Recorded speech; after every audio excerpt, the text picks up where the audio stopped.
Next presentation is by Antonio Fiori. Antonio Fiori is Associate Professor at the Department of Political and Social Sciences at the University of Bologna.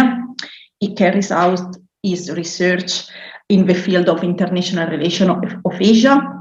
He has been the coordinator of the Chinlone project for the last 4 years. And in January, Antonio kickstarted a new capacity building project called Engage will work on students' engagement in Myanmar, Laos, and Cambodia for the next 4 years. So thank you, Antonio, for being here.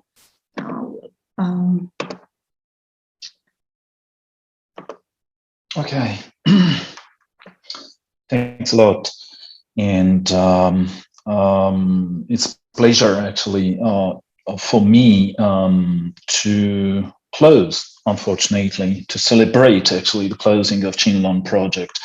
But before my presentation actually ends, after 4.5 years, more or less, actually, allow me actually to first of all express my gratitude to Rose for her presentation. It was a beautiful presentation, Rose, and actually I learned a lot from your presentation on the Myanmar education system. So thanks a lot for joining us today. And again, before my presentation, actually, I need to express my gratitude to all partners, to all those who worked with us in the last few years.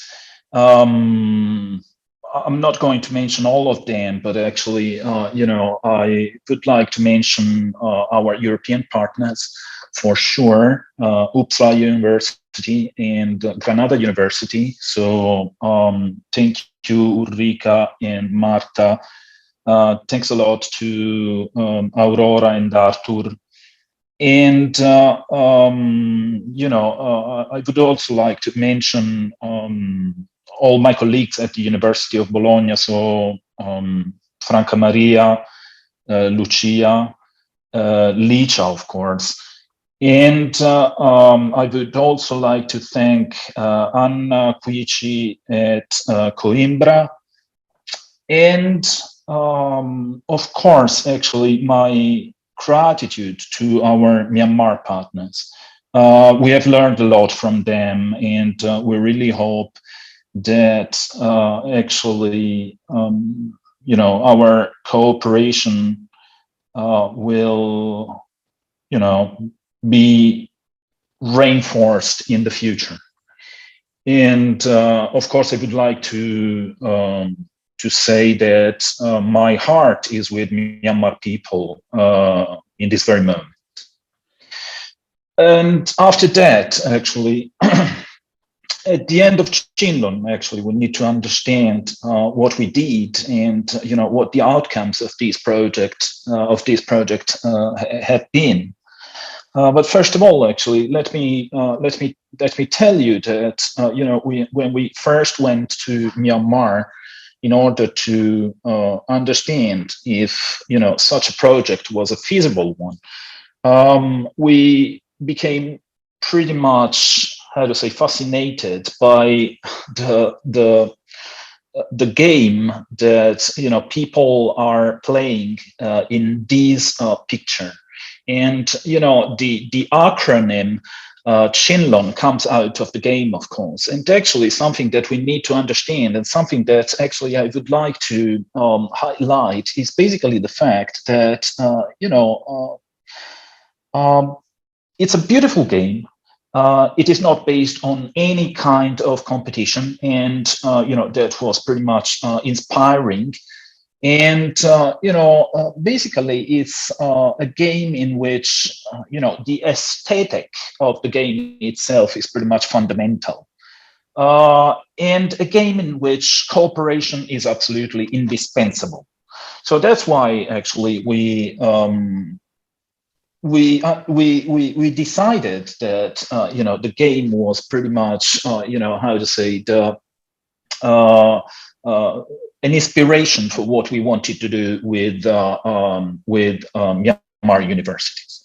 So the first part of my presentation actually is about, what actually led us to Chinlone. And, as strange as it may seem, I would like to start this presentation by citing President Thein.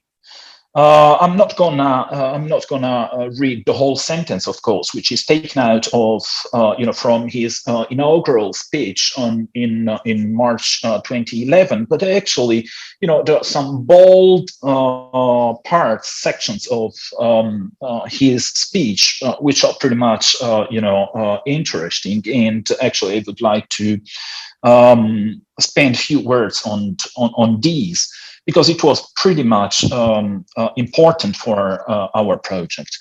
Actually, in 2011, the military-backed reformist government led by Thein actually initiated this process of reforms. And of course, in this process of reforms, the education sector was, included. And what happened was that basically for the first time since the 60s, Thein, reversed the thinking on education and the need for intellectuals in building a modern, developed nation. Probably, as you can see from these slides, the idea of education, which was, pretty much, based on human capital for a new economic market, was probably, limitative in a sense. But it was also the starting point of a reform process in a sector that had been in disarray for years under the military control of the country. So what he says here is that he's going to reform the system. He's going actually to work towards that aim, actually, in cooperation with international organizations, including the United Nations or INGOs or NGOs. And that's a surprise, actually. This is a real change, a real modification, if compared to the situation Myanmar had endured in the last few decades.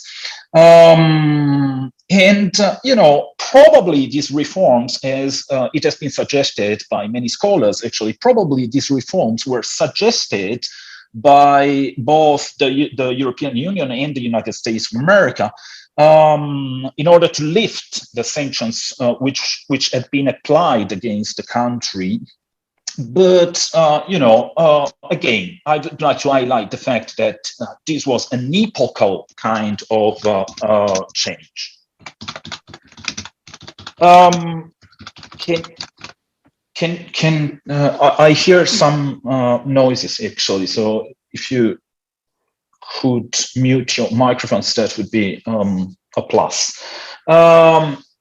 And of course, when talking about the reform process, actually, we need to understand that basically this reform process took shape in different steps, including the National Education Law, the NEL, which was approved in 2014, and then it was amended in 2015. And in late 2015, actually, the brand new 5-year National Education Strategic Plan, the NESP, which you can see in this slide, 2016-2021, was finally launched. So the NESP actually relies on 3 specific strategies, which are pretty much important because actually they make you understand, to what extent actually the entire system had to be reformed at every single level. So starting from the strengthening of higher education governance and management capacity, then teaching staff in order to provide students with an effective learning experience. And this is pretty much important because probably for the first time, actually, students are put let's say at the very core of the system. And then, improving the access to a high quality education with no discrimination. And this is pretty much important as well, because eventually, the government was thinking about the creation of a non-discriminatory system, that basically Myanmar is divided into hundreds of different ethnic groups, and some of them, of course, actually are pretty much marginalized. This was the framework of action, when Chinlone was initially conceived. And something that I would like to highlight here is also, something regarding the European big picture, because, actually, since the very beginning, we have understood that basically when implementing, policies or different measures actually towards Myanmar, the European Union frequently oscillated between, this kind of a carrot or a stick approach. Okay. In 2011, everything basically changed. The emphasis, was transferred on aid to support the transition that the country was initiating. But, actually, this approach was probably not really effective, in the sense that, on one side, actually, it basically was dependent. It was based on this kind of assumption that, the reforms would be linear from both the political and economic point of view, so maybe too optimistic. And on the other side, actually, they were, this approach was pretty much fragmented and overlapping, so not, really well coordinated. And, as far as I can say, actually, this was absolutely true and evident when we first arrived in Myanmar. Myanmar has been, let's say, the core of the intervention by different actors, both Europeans, Americans, and other actors. And actually, what we could easily understand was basically the fact that some actions that were initiated by different actors actually didn't necessarily see an end. So, kind of really accentuated fragmentation, and on the other side, actually, many actors doing basically the same policies, implementing the same policies and measures. So the framework of Chinlone is actually the second part, represents the second part of my presentation today. This is the project overview. The aim was pretty much, initially stated very clearly, in a way. The aim of Chinlone was creating this kind of partnership between the European Union and Myanmar in order to contribute to the modernization and internationalization of higher education in Myanmar in order to facilitate the country's transition towards knowledge economy. And, actually, this was pretty much important for us. And actually, this was one of the lessons that we wanted to transfer to the actors in Myanmar. When we talk about knowledge economy, actually, we do refer to, this kind of very scholastic, let's say, notion, basically the economic system in which the production of goods and services is based principally on knowledge-intensive activities that contribute to a rapid pace of advancement in technical and intellectual property for the source of the innovative ideas and practices. And actually, that's what we wanted to do. And of course, actually, when you start talking about the possibility to establish a knowledge economy, it goes without saying that, being endowed with a very solid higher education system is absolutely necessary. Chinlone was a 4-year project. It started in October. It officially started in October 2017, and today is last day of Chinlone. The budget was high, €1 million, and Chinlone was co-funded by the European Union through the Erasmus Plus program, as you can see, capacity building higher education framework. This was the consortium. So as you can see, we had on the right side, the logos of our Myanmar partners. On the left side, actually, European partners plus the Coimbra group, and this must be highlighted. Actually, we had the Ministry of Education of Myanmar on board. That basically means, that we were supported by the Ministry of Education. We had the pleasure to meet the Minister of Education a few times, talk to him. We talked to him, and actually, he had a very deep vision of how he wanted to reform the system. Not always very clear, but actually a very deep vision.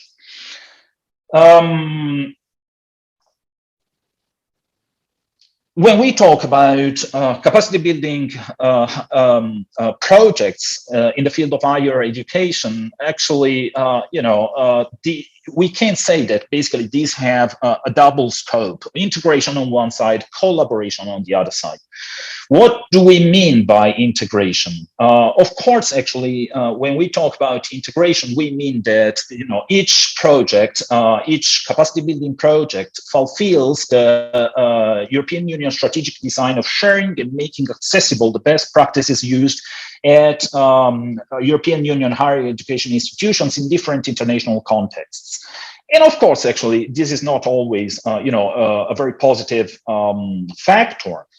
On top of that, actually, capacity building higher education projects have a top-down approach, where most of the decision-making processes are in the hands of EU partners. And this aspect, it goes without saying, is pretty much problematic, as you can imagine. We didn't want actually to design Chinlone in this way. And that's actually why we can you go back, Lisa? Sorry. That's why actually we decided when we first arrived in Myanmar to design the project in somewhat different way. We didn't want actually to transfer what we knew automatically to Myanmar partners, but for us it was pretty much important to work with them to understand the environment actually, and to deeply understand the needs of Myanmar higher education institutions. So actually, what we decided to put in practice, were some activities. Some of them actually were pretty important, but we were pretty much flexible in giving implementation to these activities. So soon after the kickstart of the project, actually, we decided that some activities had to reshape according to a long need analysis. So we actually went to Myanmar, we stayed in Myanmar for a few weeks, and we extensively interviewed people, all the actors at any level of the higher education system.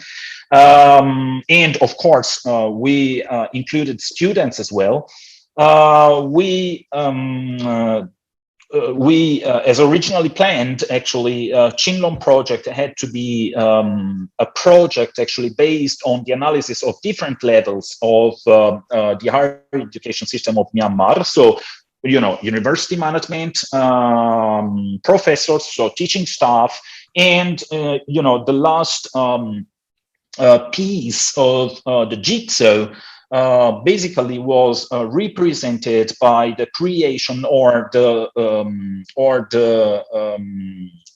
strengthening of IROs, international relations offices, at different institutions, at different universities in Myanmar. Because when we first arrived in Myanmar, actually, basically only a couple of universities knew what international relations offices really did or had to do. So for us, it was a clear how to say. It was clearly necessary to support them in the creation of these offices. And of course, actually, our focus has always been put on quality assurance of teaching. For us, actually, teaching staff was pretty much important. We actually planned to have teachers trainings, and we did them. We worked with international relations offices, as I was saying before, and one of our main objectives was, supporting professors as active agents of change and not, just being passive. The methodology, as I said, from the game to the project, actually, because our methodology has always relied on cooperation. So for us, it was inconceivable, actually, to create a sort of competition among different universities. What we wanted to do with our partners and in general with universities in Myanmar was creating cooperation.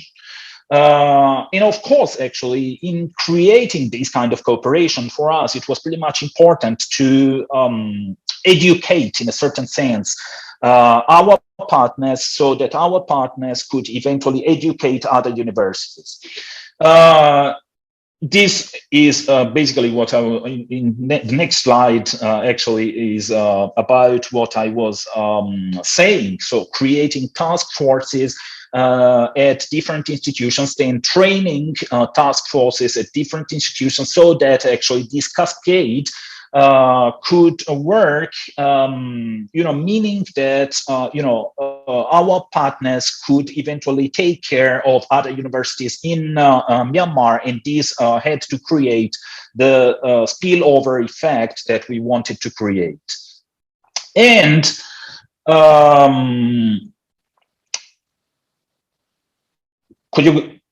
okay. And actually, this is one of the last pictures, actually, when we had the opportunity to travel to Myanmar. Here in this picture, actually, this is a very important meeting because, we were starting. The person in the middle of the picture is the European Union representative to Myanmar. And actually, what we were doing here with the rector of Yangon University was, a celebration of the opening of the International Cooperation Office at the University of Yangon, which was equipped by the Chinlone project. And, this is absolutely felt as a milestone in the history of Myanmar universities. So next slide, please, Licha. So these are some of the outcomes. Of course, we didn't want actually to list all outcomes that we think had to be listed in this slide, but to some extent these are pretty much important. We trained and actually we activated these mobility programs between Myanmar and our partners in Europe for at least 60 scholars from the Asian country. We did 22 training events in Myanmar. We organized 7 international conferences, which were attended by more than 500 Myanmar scholars and a very large public, actually. We provided equipment for 5 new international relations offices and trained the staff. And of course, actually, we drafted policy papers that were discussed and shared with all the actors involved in the Chinlone project. And of course, actually, our publications can be easily downloaded from the site of the website of Chinlone. And in the end, actually, some key policy suggestions. Rose was talking about autonomy, and she was totally right. Actually, when we first arrived in Myanmar, many actors involved in the higher education system kept asking us for more autonomy. And in the very beginning, to be very honest, I couldn't even understand what kind of autonomy they were mentioning. Because actually they don't have, in mind very clearly what kind of autonomy they want and how to get to that, condition. They need actually to draft clear procedures of autonomy, transparency, accountability, and these must be transferred actually from the ministry to single institutions in Myanmar. But autonomy is not always actually a positive thing. It can also bring problems, and I really think that Myanmar institutions need to understand what kind of autonomy they could be given, they could be provided with. The second point is actually, empowering teachers, because we think that actually they do a tremendous job, and they actually are pretty much disempowered in a sense. The system actually needs to invest more in the teaching profession, and actually they need to have a more clearer view of their job. On top of that, the model of education actually must be more inclusive. We have witnessed very often, actually, examples in which the model of education was pretty much fragmented. And the most critical point is basically the fact that students are pretty much understood as simple learners, let's say, pass me this expression. And universities, very often are pretty much interested in having students as learners without actually transforming them into thinkers, and basically working in the direction of the creation of a knowledge economy. Another suggestion is actually supporting all Myanmar universities in the framing of a relevant, comprehensive, and bottom-up vision for internationalization that prioritize quality over quantity. And this is a matter of fact, actually. Myanmar higher education system is undergoing actually very, it has been undergoing actually very deep problems in terms of internationalization. And one of these problems is, of course, that we noticed is, of course, the fact that up to very recently, actually, universities in Myanmar didn't have any dedicated policy staff with training, who trained policy staff in order to work actually in international relations offices. And, this is pretty much necessary at this point if actually Myanmar institutions really want to, enter into a more internationalized kind of environment. And this is actually the end of my presentation. Again, I thank you very much for your participation, and I really look forward to your questions eventually, and to meeting you all very soon. Thank you very much.